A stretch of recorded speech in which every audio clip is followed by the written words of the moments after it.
My dear students, I am explaining you how the nature of reactants affect the rate of reaction.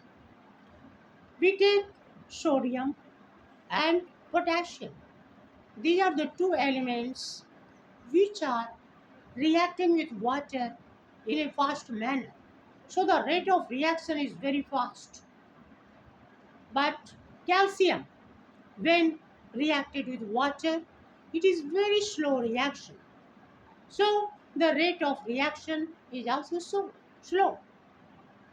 And gold, whose symbol is Au, it does not react with water.